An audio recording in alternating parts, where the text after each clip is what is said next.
Hi, Julie. Hi, Steve. Hi, everybody. How's it going Hi. today? Julie is our co-host today. You and Sydney swap off because you couldn't each dedicate every Sunday. Wow, we got an exciting show today. We have a special guest that I'm going to be starstruck and slobbering all over the place, I think. She's pretty down to earth. Anybody that dedicates their life to the dogs, no matter what the reason, and earns a living by it is all right in my book. Right. So you want to tell us a little bit about our special guest so we can bring her up? Yeah. Today, Dr. Mead will be joining us. She's with Integrated Arts. She has a practice that is solely dedicated to rehabilitation for dogs, not just dogs but dogs that have any type of orthopedic issues. And I know she's been instrumental for me with Strudel, who had his surgery, and he still continues to see her and loves her and can't wait to get into the car to go see her every couple of weeks. Wow. Well, let's bring her up. Let's meet her. Hi, Dr. Mead. Hello there. I'm Steve. Hey, Dr. Mead. Hi, Steve. Wow. You do some amazing things down there, don't you? I like to think so, yes. I poked around your website. I hope you don't mind. As a matter of fact, for those of you interested, there's her website. All right. And we'll actually make that scroll across the bottom here in a second. Okay. But wow. And guess what? As coincidence, and it's sheerly coincidence, we have a puppy coming up that has bilateral luxating patellas and needs surgeries at 13 weeks old. Yep. And that's why he's here. They're doing fundraisers to try to, get everything he can, So, good. Well, I'm going to rearrange us a little bit here, and we're going to have some questions. I'm sure the guests will have some questions, or the viewers will have some questions. And Joan, I see your comment, and just about every peer I've ever met makes great house pets. Mm-hmm. They love it so much they'll jump up on your kitchen table right with you. All right. They will. So, wow, Dr. Mead, you do acupuncture. I had a dog with degenerative myelopathy that our conventional vet will tell you that he believes that extended his life with some little pills that Dr. Brenda Tobin had given me. She's a homeopathic practitioner that I know in Michigan. But you have a lot of letters behind your name. I do. So that's the DVM, Doctor of Veterinary Medicine. And then the CVA is the Certified Veterinary Acupuncturist. And then the CCRP is the Certified Canine Rehab Practitioner out of Tennessee. So that's where I took my course there. Wow. And you did something up in Michigan, I think I read. That was my internship out of vet school. Not all veterinarians take an internship. Some just come out and start general practice, but I wanted to do a little bit more and make sure that I understood ER medicine and saw a little bit of surgery and that sort of thing. So I did an extra year outside of vet school. Wow, that's amazing. We were neighbors at one time and didn't even know it. I'm in Ohio.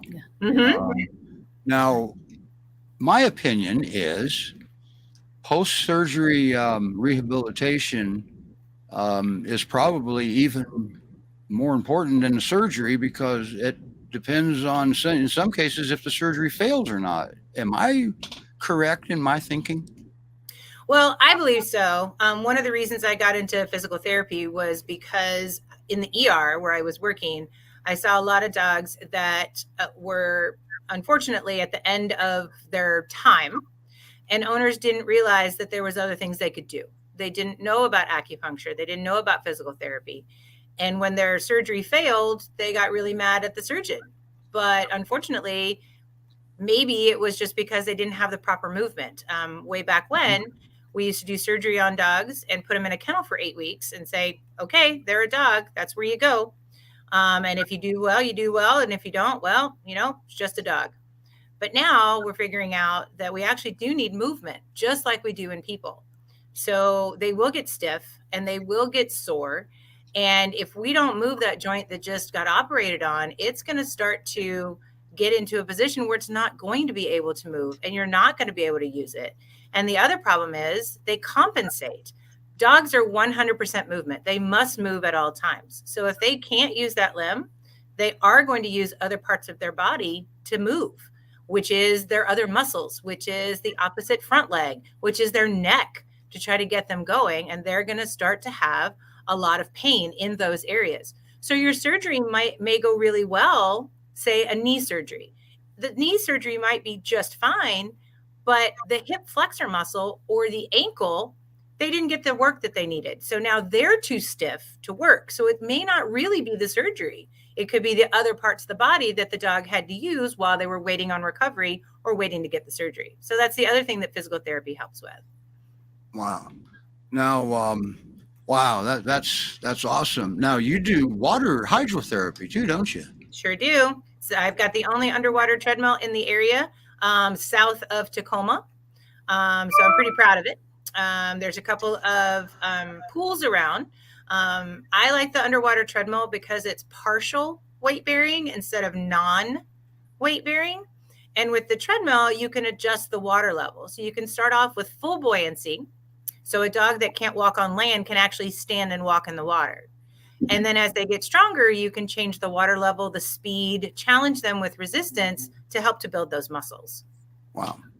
Now, And she even does cats with hydrotherapy too. I found that out last week. Yep, we have a couple of cats that do hydrotherapy as well. Yep. So cats do hydrotherapy. They can. You have to pick the right cat, obviously. Yeah, I bet that's fun. But there are some cats. I have a diabetic cat right now that is very weak in the hind end. And I did have an arthritic cat with some bad knees, because cats get arthritis just like dogs do, but they don't tell us how uncomfortable they are because they, they're small, right? And they don't have to jump a lot. And so if they just stop jumping, we just say, oh, they're getting older. Well, they could very well have arthritis. And it actually affects them more than dogs. Per radiograph, you look at it and you're like, that cat shouldn't be that uncomfortable, but they really are. So yes, I try to do what I can for the kitty cats when they let me. It's hard to tell. Now, have you had the privilege, if you may, to work with Great Pyrenees with water therapy yet? Strudel goes into the water. I also had a dog named Yeti. Yeti was also rescued by a very loving owner, and the Yeti needed both of her knees and possibly both of her hips done. She was very overweight when she came to see me. She could walk 5 or 6 steps before laying down. So she had a very dedicated owner, and he did the first knee, and we put her in the water, and she absolutely hated it. She hated it. That was my next question. But what we did was we always give positive reinforcement, and we take our time, and we're very, very slow with these guys because I do want them to use the water, and I do want it to be very beneficial for them. So we offer treats, we pay attention to their body language, and if they get stressed out, we stop. So initially I had to get in with her, and I would back her in. And then probably about 5 or 6 weeks into it, all of a sudden, I just told her to back up, and she backed herself right on into the treadmill, and she did it all on her own. Now I'm going to ask you a question. I hope I don't put you on the spot. Do you do any type of virtual coaching for rehabilitation? I don't. Do you have a suggestion box? Well, and that's a great suggestion. The problem with physical therapy is that our hands are important tools. So we need to feel what's going on. And sometimes the public doesn't have the same expertise that we do. And so that's why I asked. I didn't have it. I sure could have used virtual coaching after. So once we get an initial meeting, then yes, we could do some coaching. I know that there's some conditioning coaches out there that are doing virtual classes, but those dogs are healthy. So my dogs sometimes aren't. And so we want to make sure that we're hitting the right areas and we're stretching the right muscle. And if there's a knot that we want to get rid of, that sort of thing. And not everybody's fingers are sensitive. So it may be challenging. Gotcha. Because the only reason I asked is because, like, for example, TPLO surgery out here at MedVet with Dr. Barnhart, he had us doing range of motion, icing it, etc. Yep. I sure could have used somebody kind of looking over my shoulder for that. Absolutely. Yep. And you know, those are challenging situations. They do have videos online, of course. Yep. But you know, we can put together some videos. I use a video program that sends the exercises to the owner and has a video, and I show them how to do the exercises before they leave. Okay. So if they have any questions, they've seen it. Right. So wow. I try my best to make it possible for owners to do at home. Okay. Now, I know you've got an appointment waiting on you here. You're a little limited on time, but well, there ain't no but. You're in Washington, is that correct? Yes, sir. And what area for the people that might want to fly their dogs to you? Well, I'm in Port Orchard, Washington. So okay. probably about an hour or so from the Seattle airport. Okay, there you go. So have a rental car ready for those that want to go out there. I'm going to tell you, what she does is extremely important. My vet here, I'm going to plug them, here in Little Springfield, Ohio, they built a rehab center. It's got 3 pools. It's got underwater therapy. They do acupuncture also, and they employ a homeopathic practitioner. And this is a lot of times conventional medicine, they don't agree with the right, Dr. Mead, all finished up with shockwave. With that kind of thing every once in a while. But you see, our vet believes there is a place in medicine for this. Okay. I had one vet actually tell me there's no money in it. You guys don't charge enough. That's true. That is true. And that's why a lot of places don't have rehab centers, because when you have animals, quite frankly, it comes down to money, unfortunately. And as a rescue group, I know that you guys understand that more than anyone. But the problem is, to do the rehab afterwards, you've already spent $5,000, $6,000, $7,000, $8,000, $9,000 on surgery, and you're going to spend another $1,200 on surgery when all you really have to do is walk the dog. You know, I mean, why would I spend the money on somebody else to tell me that all I have to do is walk the dog? Right. And surgeons don't all believe in rehab, believe it or not, because, you know, I haven't run across that yet. Oh yeah. There's a lot of surgeons that do not believe in physical therapy. They will not recommend physical therapy post-operatively unless there is a problem. So once there's a problem with the with the surgeon, they're like, oh, you should see the physical therapist. Well, now we're way behind the 8 ball. And now I have to fix a lot of things that maybe I wouldn't have had to fix if we had seen them a little sooner on. So a couple reasons is maybe way back when physical therapists weren't doing their due diligence and were screwing things up for the surgeons, which is entirely possible. You know, maybe they feel that once they do the surgery, then that's all that needs to be done. So I'm not a surgeon, so I can't speak to that, but I know that we do run into that quite a bit, and I usually don't see them. I have some that send to me right away, but I have some that I don't see unless they're not doing what they're supposed to be at their rechecks. And then they say, oh, it's time to go see physical therapy. Right. And it's not just for surgery. You know, it's for arthritis. It's for congenital issues. It's for older dogs. Degenerative myelopathy is effective with too. Yep. I see a big range of it.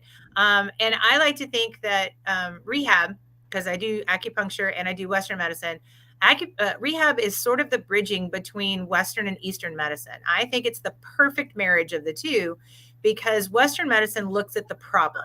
You have a knee. Let's fix your knee. Eastern medicine says, well, how does that knee relate to the rest of the body? How does that knee affect the movement, which may affect the personality or the emotions of that animal to where they can't do what they were supposed to do? And rehab says, okay, let's look at everything. Yes, you have a bum knee, but let's look at your back. Let's look at your other front leg. Let's see if you're having any compensation. So to me, whether you do acupuncture with physical therapy or not, we focus on the entire dog, whereas Western medicine sometimes doesn't. Wow, I'm getting starstruck. I'm going to start slobbering pretty soon. Wow. Now, here's a question for you. Are there any supplements Dr. Mead would suggest for an older dog before their arthritis gets too bad? Well, there's lots of supplements out there. I would say anything that your veterinarian has. Dasaquin Advanced, I like Flexidin, UC. There's Synovi G3. Most of what we're looking for is the glucosamine and chondroitin.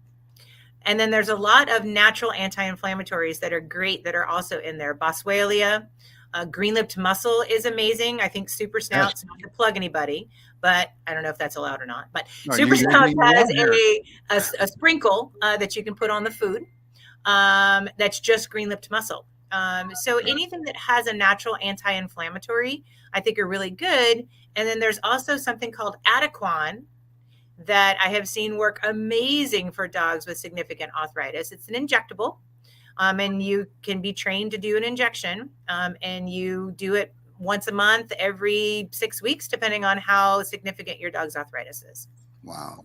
Well, you mentioned that not all surgeons believe in the rehab. I can tell everybody that my personal experience, the Ohio State University does, and MedVet does.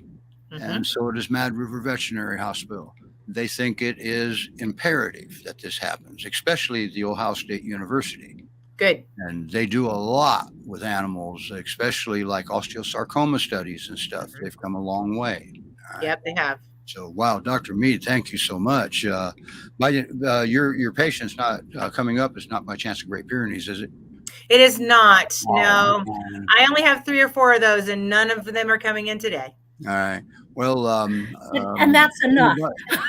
Anybody that thinks that maybe Dr. Mead should consider virtual coaching, raise your hand. Because I'll tell you, or maybe you can teach somebody to be able to do it. But I think that's it. I think there's a need there, and I think I would pay for it. I don't care. I would pay for it. So anyway, thank you so much. We're not going to keep you here because sometimes you can't shut me up. Okay. All right. And this was a good suggestion too, weight control. Absolutely. I have one that looks like a football with legs, but she had a thyroid issue. We like to keep them on the leaner side. So a body condition score of 5 is kind of normal, between 1 and 9. So 5 is normal.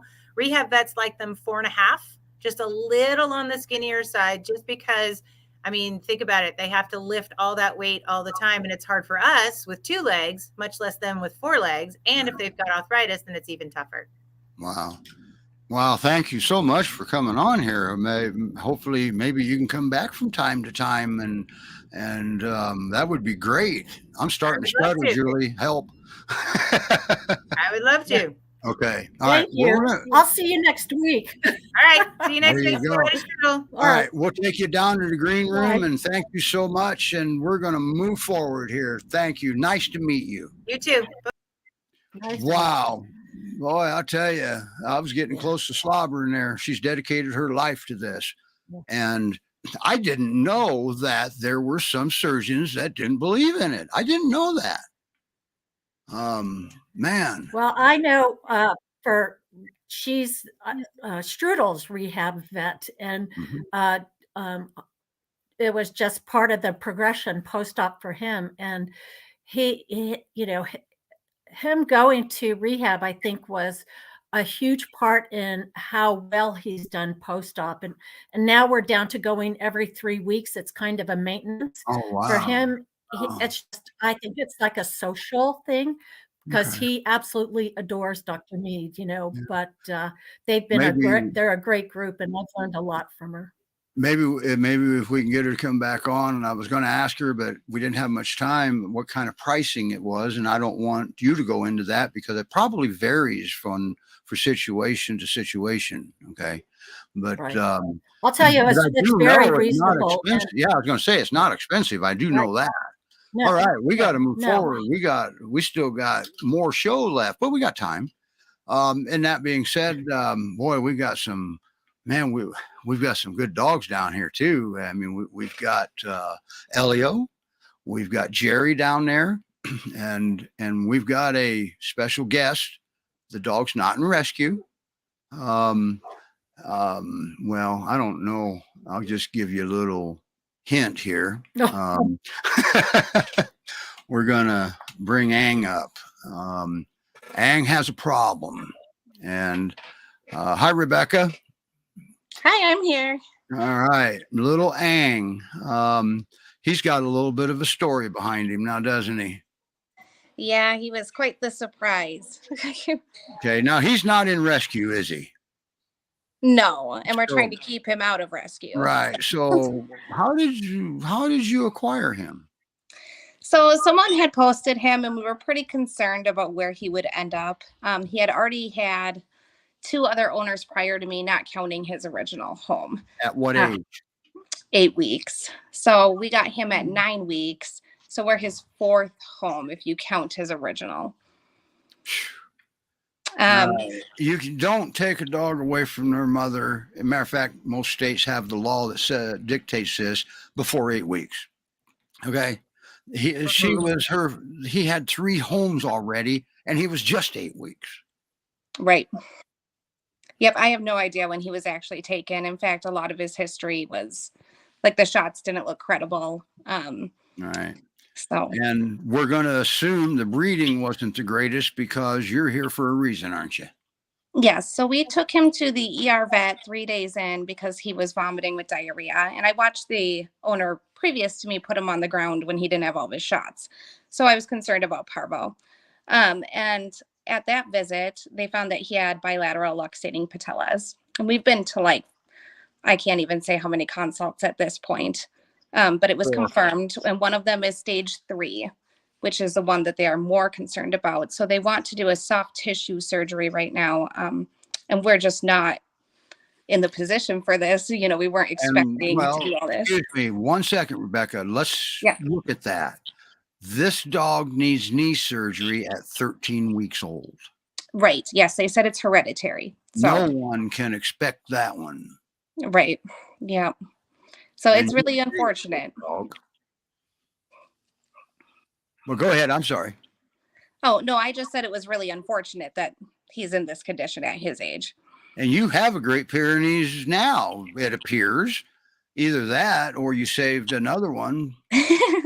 No, that's Appa, and he's 16 months, and him and Aang are very close. They snuggle at night and play together, as you can see.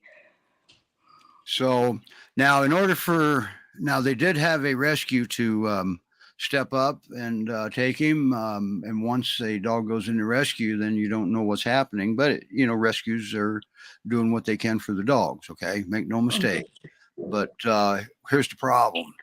That little stinker right there and the other bigger stinker, they probably shouldn't be separated at this point from a behavior standpoint. They kind of bonded.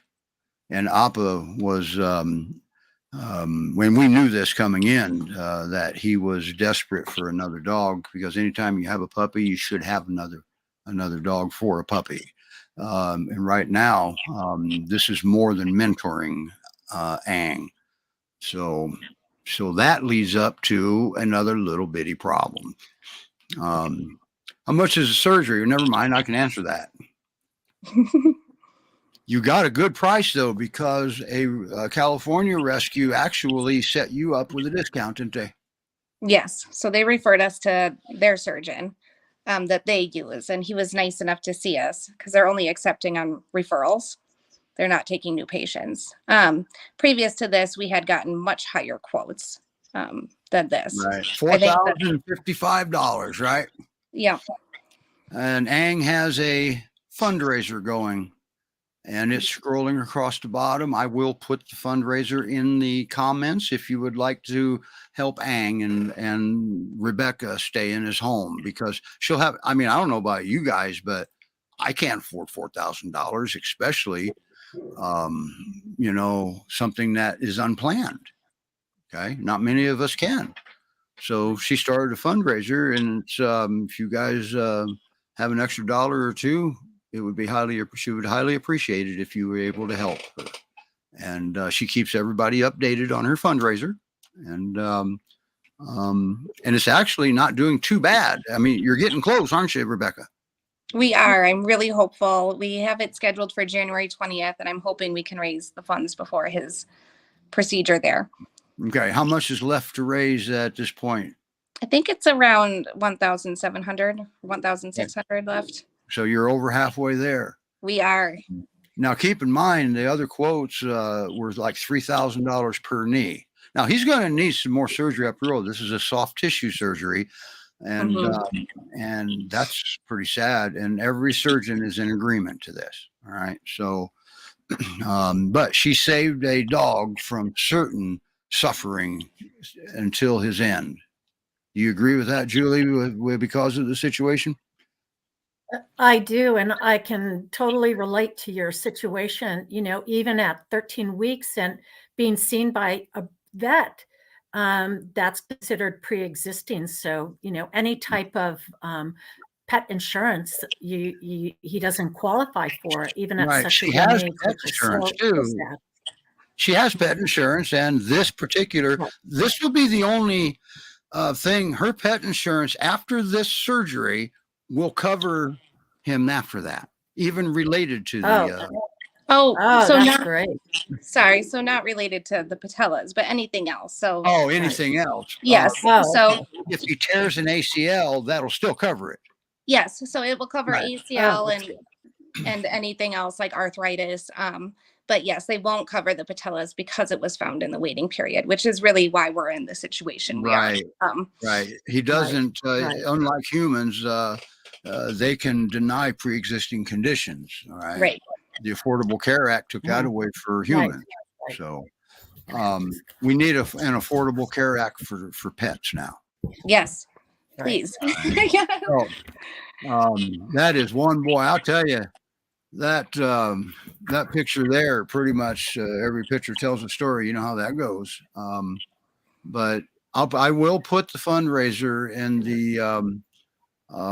the comments. And Lisa, they should put it on the Peer Facebook site. That's kind of touchy because we don't want to knock the rescues out of compliance with the IRS because this isn't their dog. Now, I don't know the rules to that, but I don't want to take the chance, but we will check with them. That is a good idea. We will ask if they can and cross-post it. All right.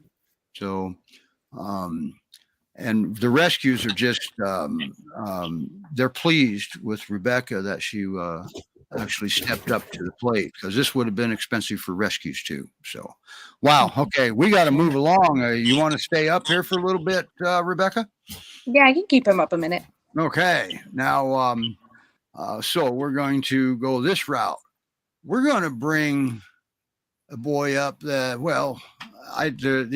we've got a perfect introduction for him. We'll just play his video and we'll bring him up while the video's playing. How's that?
And there he is. Wow. Boy, his video came out pretty good. It did. It's good. Yeah, it served him well. Boy, that's a good looking boy. Now I promised everybody that he's got a story to tell. And included in that story is how he came about getting his name. So do you want me to tell how he was found? That part of Yes. the story. It's just so Yes. sad.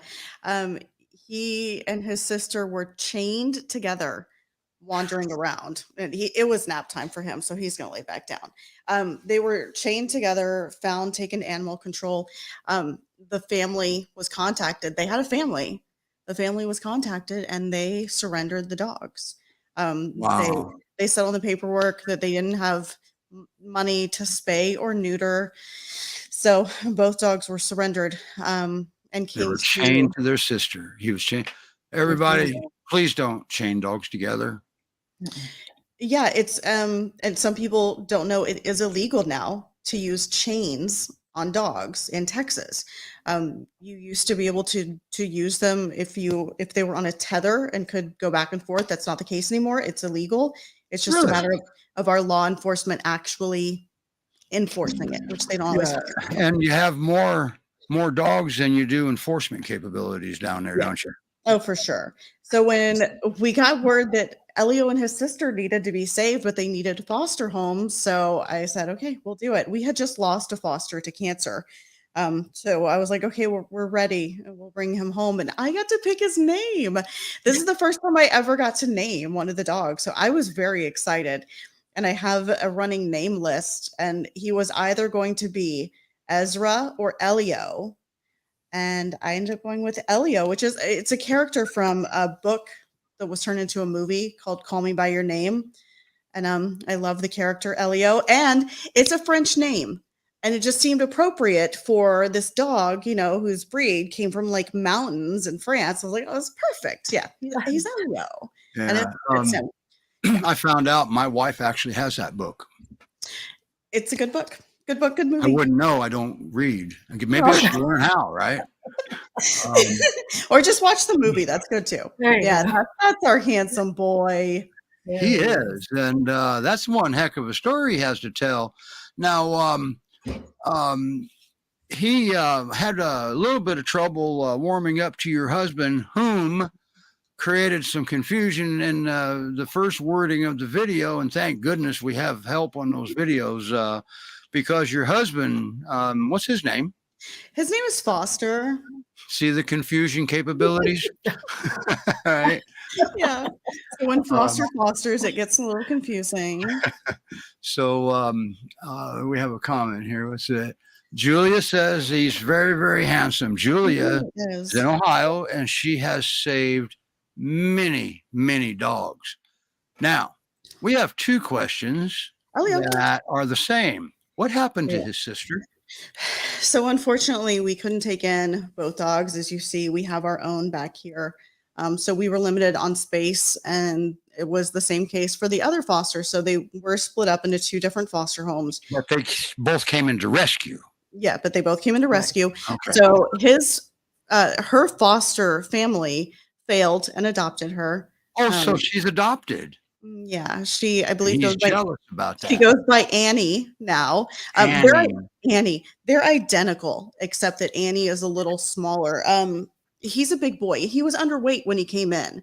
So I don't know how much he weighs now. He was under 70 pounds. So yeah, I'm sure he should be closer to like 85 at least. So he eats really, really well. He's gaining weight really well. I mean, you could just like see the fur, of course, over where like his hip bones were when he came in. So look at him now. Yeah, his family was not caring for him at all. His hair was very matted. So now he lets me brush. I had to, sorry. He's no, it's okay. He's such a funny boy, but he lets me brush him, and he uses the peer paw all the time. Now, yeah. Do you have written, assembly instructions? God, that shot. It cracked me up because I was going to take that picture and all I could see from behind the sofa were his 2 feet sticking up like this. And he lays like that all the time, and just amazes me how they He do is that. so stunning. He is. I wish he would wake up right now, but he's really hardcore Well, sleeping. I mean, he's just. that's Oh, part of the deal. come here. That's part of it. He wants to be able to take a nap anytime he feels like it And because he can. he can. Yeah. And he's got so many places to choose from now. He loves to be pet so much. He loves Yeah. affection. So he can sleep on the floor is like tile. He loves that because it's cold. But he took to the couch very well. I'm really not sure that he had been inside a house before we brought him home. He acted very unsure about walking in the door. He was like, I don't think I'm supposed to do that. But he did eventually, and he has taken to it really well. So he's conquered that. He's pretty much conquered everything Yeah. that you've given him. Now, didn't he have a problem with your husband in the beginning? He did. He was very scared of him. So he's talking big time. Yeah. It's he keeps putting his paw up for me to keep petting. Yeah, he was just definitely afraid of him. And especially your husband took care of that problem. Yeah, they're so much better now. They love each other. But especially if my husband had food, that would definitely be a big one. Or if he was startled when my husband would come home from work at night, Elio would just go nuts. Who are you? What are you doing in the house? He doesn't do that anymore. Now he just gets very excited that Foster is home. Yeah. It's amazing what a soft touch, how far that can go. Oh yeah, especially with this boy, because you can just tell he's been through some things. Serena kind of likes you there a little bit with your abilities. She says you're a wonderful foster mommy and brings the best out in the dogs she cares for. Thank you. I love them all. Yeah. Now, what kind of home do you think he needs? He loves to play with our dog Percy. So definitely he needs another dog to play with, especially because he was bonded to his sister, and he likes to have that. He does well in the house. Like, I work from home mostly, but he does do well in the house by himself. He is house trained. He's met some kids in the neighborhood before and has been fine with them. But we don't have children in the house. What about cats? He's fine with our cats. Yeah, we have cats. So you got the perfect pair. Yeah, he's fine with them. One of the cats is laying next to him right now. You need to write those assembly instructions, don't you? I know, you can see his feet up in the air. One of our cats likes the dogs more than he likes us, and will go and give like the headbutt, which is like cat for I love you. And he kind of doesn't know what to do with that, but he doesn't have a problem with it. He's just like, why aren't you touching my face? Have you ever been around small dogs? Not that I know of. We only have the other peer, so I've never had him around any small dogs. So if somebody had a small dog, we'd have to investigate. Yeah, they would need to meet and see how they do. I've never seen Elio have a problem with another dog when we're out walking or anything. We just haven't had that experience. What with his person? Nobody knows him better than you and your husband. How do you think he would do with smaller dogs? I imagine he would be okay. Okay, that would be my guess. Yeah, I think he would be okay as long as he can learn to play small for them. How about if he figures out what that even is? Yeah, I mean, he doesn't try to play with the cats, which is great. But our dog tries to play with the cats, which they don't. They're not into that. I think he'd be okay. He really is a very good boy. He just needs love and patience at the beginning while he learns that he is safe. Great Pyrenees Rescue Society.org. Elio has his own webpage, and the address is scrolling across the bottom, or you can go to Great Pyrenees Rescue Society.org and just go to Adoptable Dogs and look him up. Either way, look at him, and he's white. Imagine that. He's Great Pyrenees is white. Yeah. Well, he sure is a special boy. He sure does appreciate what he's got now, doesn't he? He definitely does. He absolutely loves and adores us and per and seat. his new life. He got a new name, new life, and he's liking it. He's a very So- happy boy now. So I'll tell you what, whoever adopts Elio is going to hit the jackpot here. There, you'd be getting a very good dog and one who will love you, just Right. adore you. Julie, do you have any Kara, questions? how old is he? How old is he? He was about 2 when he was found. We've had him for 4 months, so he's still around like that 2.5-ish. He's a fairly young boy. Okay. And what do you tell somebody that says that, I don't know if I can have a big dog like that. I don't know if I can control him. I know what I would say. Well, if you don't think you can, well, then let's go get a pug. I've had big dogs, little dogs. I feel like he listens to me better than my Pomeranian ever did. He's an easy dog, huh? Yeah, Now- he is. He's a very easy dog and smart. Now, with what he's learned with you, do you think that will carry over to his new home and make things a little easier for him to adjust? Yeah, I absolutely hope so, because he went I think it from will. a traumatic situation into our house, where he'll be going from our house, which is hopefully loving and makes him feel safe, into a new home that will be the same. So I would think it would probably be a lot Right. easier. Because whoever adopts him's got to pry him out of your cold, dead hands, huh? Pretty much, yeah. So basically, And that- Kara and Foster have raised the bar of what he has to expect for his Yeah. new home. Yeah, he deserves. And it's wonderful that the best. it's wonderful that the fosters work so well with the new adopters as well. Yes. They're there for questions and support and checking in, and it's important, for you as the foster too, to just see how your dog's doing, and Yeah. how I know I hear from some of my adopters still 9 years ago, and it means so much to you as well. Yeah. Oh, absolutely. Yeah, I like And- to keep up with our foster dogs, our previous fosters, to see how they're doing. And any dog you bring into your new home, always remember it kind of upsets the entire dynamic. Yeah. Your dogs, your cats, you, your husbands, your kids, it upsets everything. So don't just throw your new dog to the wolves and let him figure it out on his own, because this is a Great Pyrenees. You may not like the way he figures it out on his own. Give him the knowledge. He's not going to know the rules. Don't force him to obey and comply. Just help him through it. That's all. He's not given a hard time. He's having a hard time. Yeah. All right. He learns really well, really quickly. He picks things up. That's awesome. Wow, Kara, thanks for putting yourself out here and bringing him up and Absolutely. sitting there. What'd you think, Dr. Mead? That's pretty cool, huh? Yeah, that was great. And our dog has been through water therapy with a treadmill. He didn't like it much either, but Yeah. it was really helpful. It Yes, it was. And made a world of difference. absolutely. Yeah. Okay, we're going to move on. We got us another one, and we don't save best for last because they're all the best. Okay. Now, we didn't have a video for him because, well, he didn't need one. All right. Can you stay up with us, Kara, or do you need to leave? I probably actually do need to go, so Okay. I will take you bid all down. farewell. Thank you for bringing Thank you, Kara. Elio up, and I'll take you back down to the green room so you can exit gracefully. All right. Bye now. Hi, Kevin. How's it going? Oh, it's going pretty good. I don't see any dogs. He is There he is. over there. There he is. Let's see.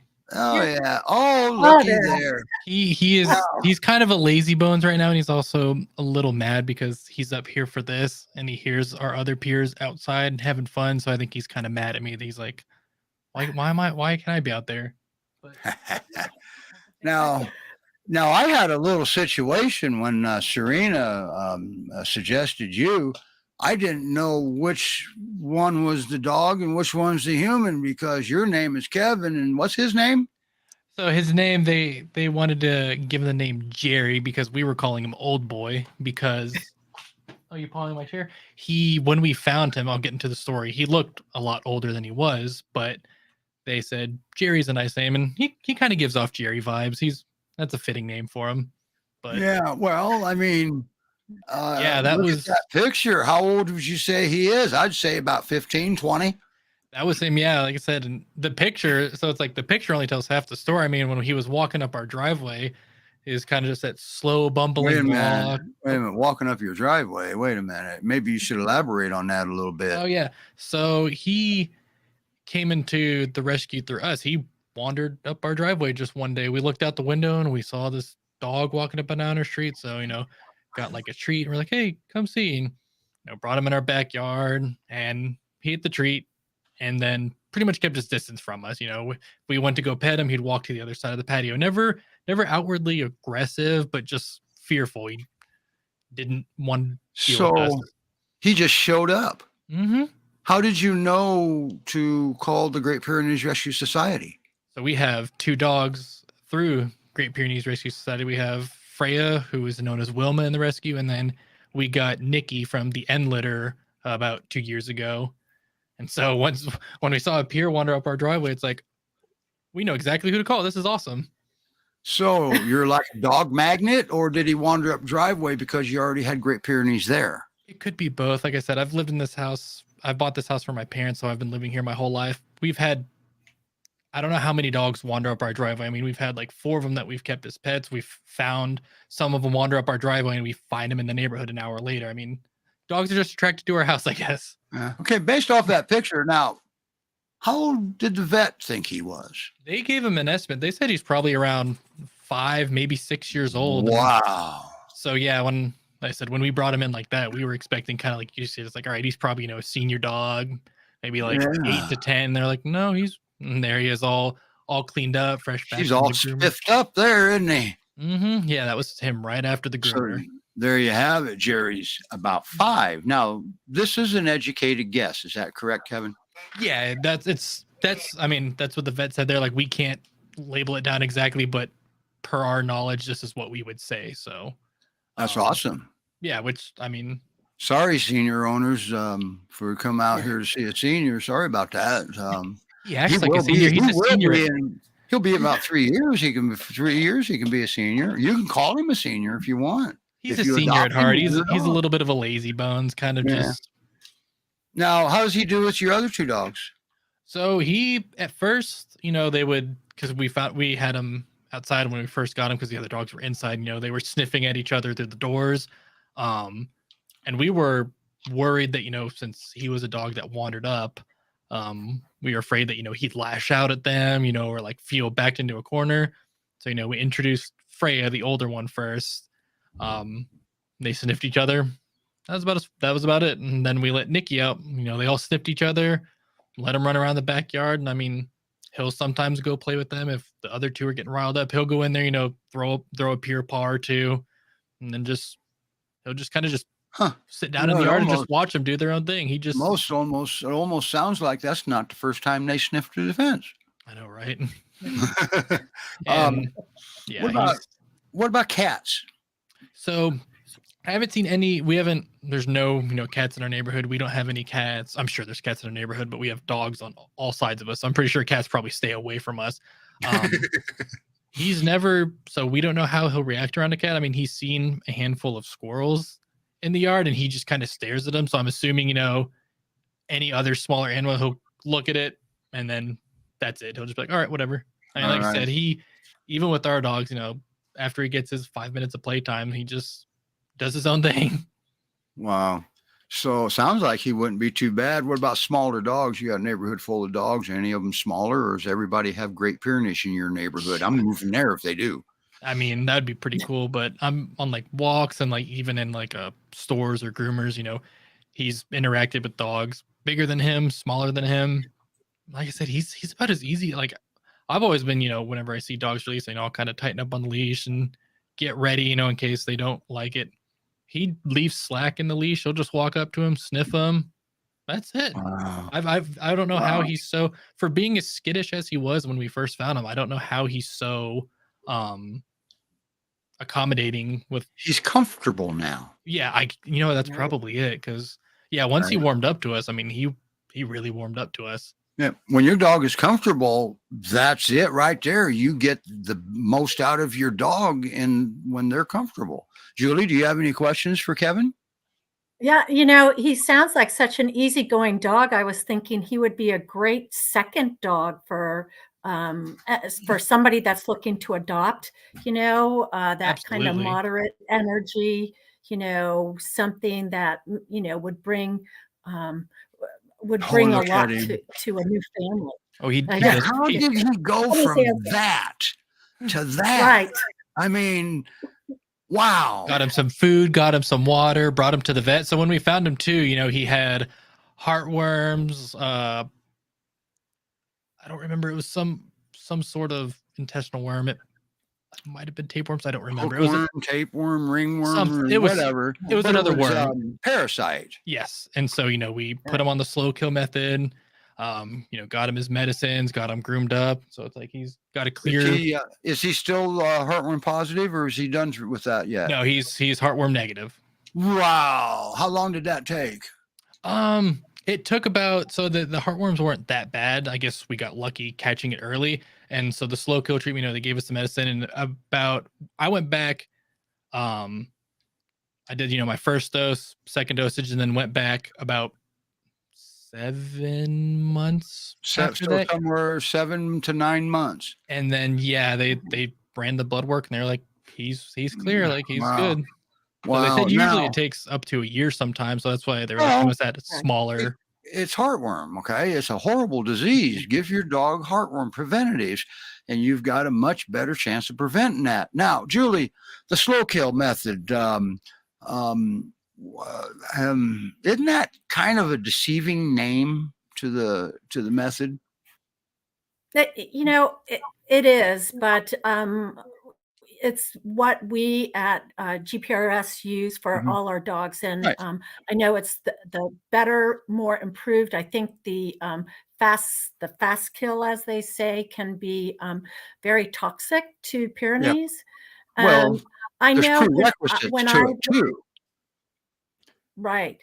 I know when I talk to screeners, or I'm a screener as well, and when I talk to people about dogs with heartworm disease, I tell them that it's my understanding at Rescue we've never lost a dog specifically to heartworm, and that that they can do everything their dog normally does. They can go to dog parks, they can go camping, they can do all those things.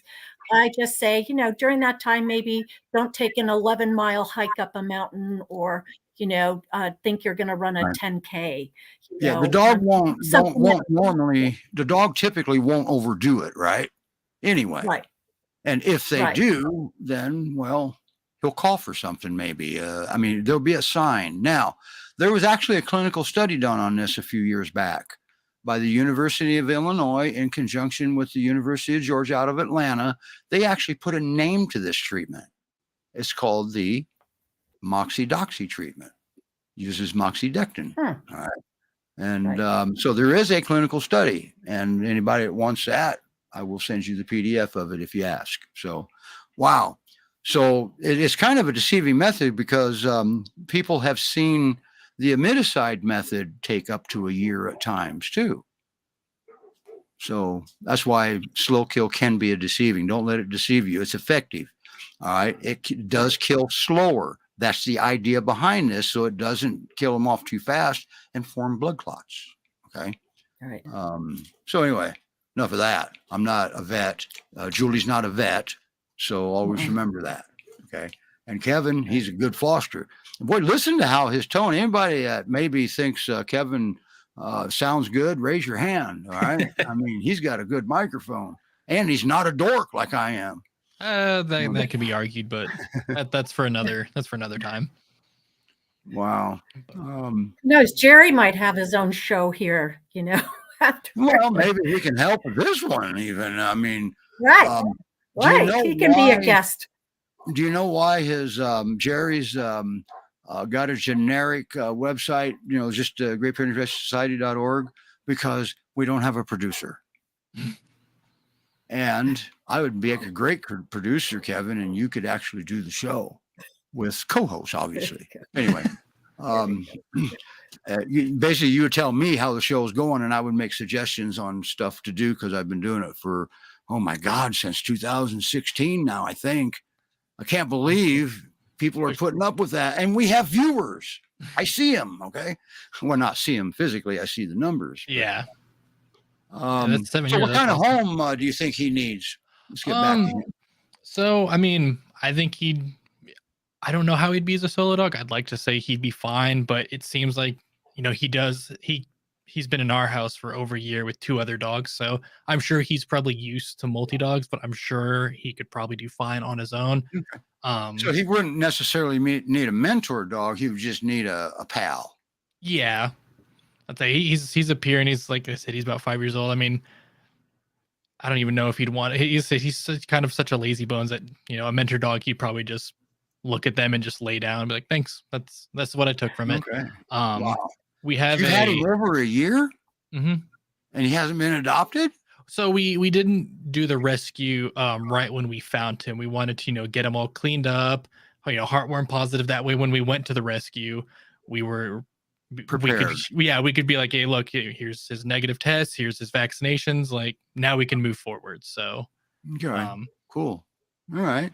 And we have a toddler. She's about to turn 4, and he's fine with her. The only thing is, which I'm sure, being peer owners, you'll understand, he's a big boy, a little clumsy at times. So it's like he's occasionally bumped into her and knocked her down, but it's nothing out of spite. I mean, he's just, right. I mean, when we took him in, he weighed 89 pounds, I think. And that was, when we brought him in when he was like not the healthiest. So he's probably more than that now. But I mean, like I said, he's a 90-pound dog. He might bump, but it's like she never, cried for me. He doesn't intentionally hurt anybody, which is true to the breed anyway. Yeah, he's a little bit of, like I said, he's a little bit of a clumsy boy at times. Okay. His only fatal flaw, and like I said, I don't know what his upbringing was, but he has a pretty big fear of water, and I don't know if.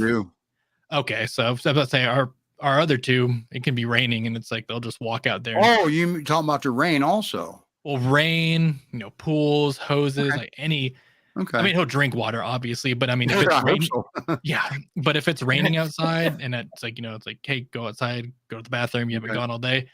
He will lock himself down at the door, and you'll either have to get behind him and push him, or just But the groomer said, they have to get him wet. They said he did well. They said he was a little skittish, so I don't know if there was something in his upbringing where, maybe they like sprayed him with water, or if he got like abandoned during like a thunderstorm, it just scared him. But maybe he was a stray for a while and had to live in it and had no shelter from it. Yeah. Okay. Hang on. Mark, you left a comment. We're going to bring your comment up and we're going to address it. We're going to talk about it. So don't run away here. So whenever you folks make a comment, it doesn't matter. I mean, we love the good comments and the attaboys, but if you have a comment that that is not so good for whatever, we're going to bring that up too. We're not prejudiced here. We address things. Okay. So anyway, wow. So he can be an only dog or a good dog, or I mean, a second dog, but you prefer him to have a. I think he would do better with the second. Is that a requirement, or is that just heavily suggested? I'd say heavily suggested, because he's also fine on his own. Like, the other dogs don't want to go outside, or he doesn't want. I mean, he just. Like I said, even when he's with the other dog, he just does his own thing. He's very nonchalant. Okay. Well, see, this could fall under the category too. And those of you non-peer owners looking at maybe getting one for the first time, you won't understand it, but peer owners will. You can't own just one. You can't have just one peer. And that's a human thing, not a dog thing. So, all right. And it sounds like the word's out in Texas about Kevin's house. So that's why they keep showing. Yeah, no, I'm about to say whenever, hopefully he gets adopted soon. And then, who knows, maybe another one will wander up our driveway. There you go. Or maybe, headquarters may have another one for you. Oh, headquarters has another one for you. Oh, man. Great Pyrenees Rescue Society.org. If it's happening, that's where it's happening right now. Okay. Now we're going to bring Mark's question up. And Jerry, don't miss this guy. He is a slobbery one. You got yourself another perfect peer. A peer slobber? Oh yeah. Unheard of, isn't it? Yeah, for people looking for peers, they have a heavy paw and they slobber. So Okay. Right. Now, Julie, you're a screener. Mark's tried endlessly for years to get a dog through and never an answer back. Frustrating. What have you got to say about that, Julie? Or maybe I should word that different. What could happen in a situation like that? Well, I think there's a few things. We do have a multiple a multiple person process that they go through. Their initial the applications are initially reviewed by a certain group of volunteers, that they have criteria that we require, and I think that's listed on the website as far as when you're looking at, is a Pyrenees the dog for me, anything like that, Oh, and or and go then spam. after that, yeah. What goes to spam? The application? Apparently, I don't know, something goes to spam. Right. Rena's on here replying.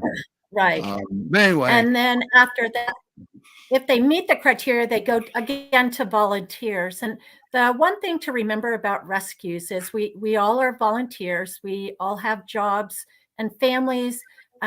We try as quickly as we can to work with our applications and to find them the perfect dog.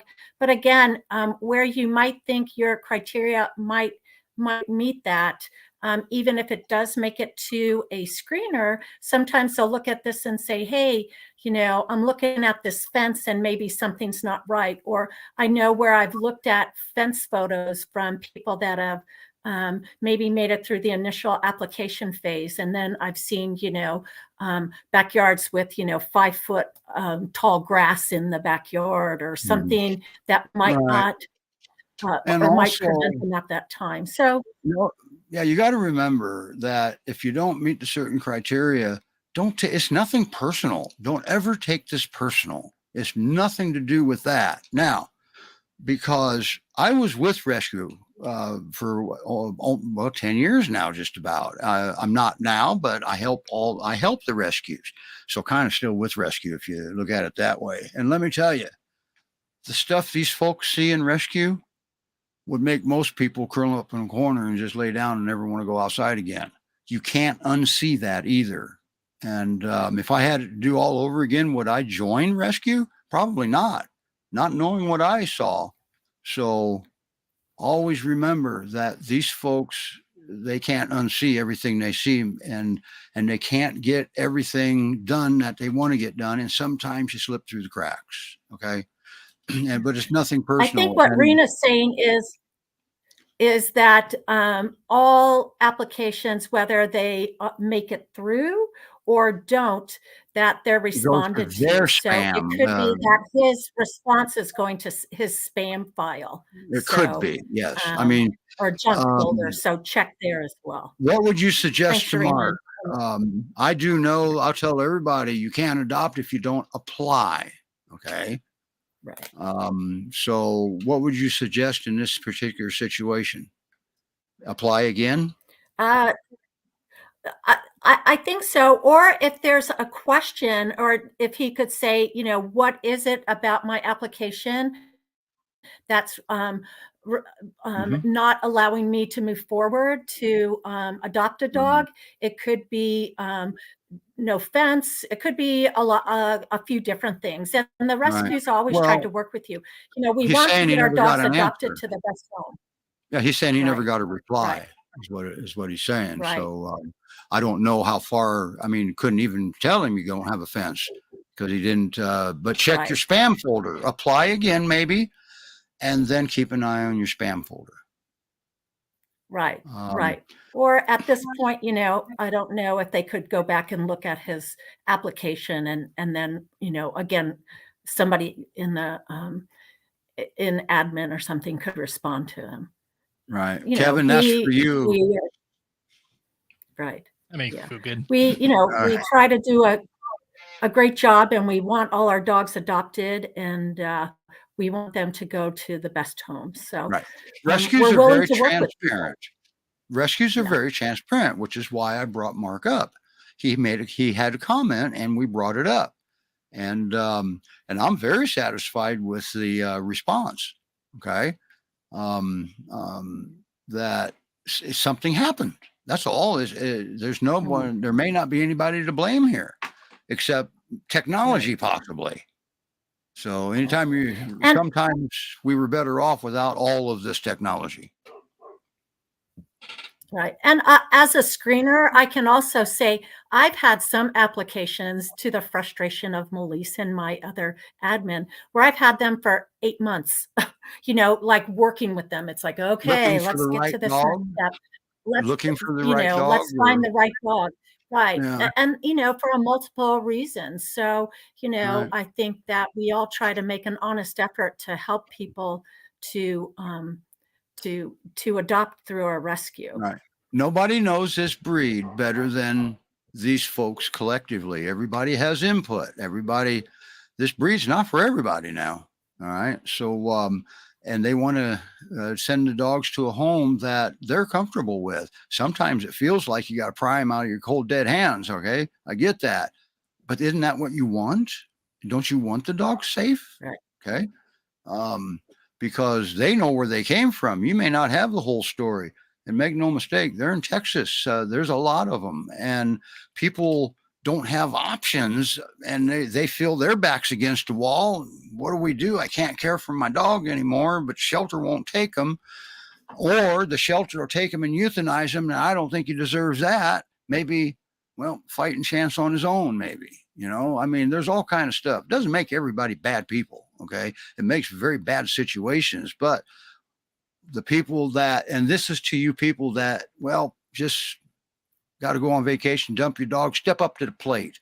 If your dog's growling at you, step up to the plate, maintain your commitment. Don't make your dog walk on eggshells.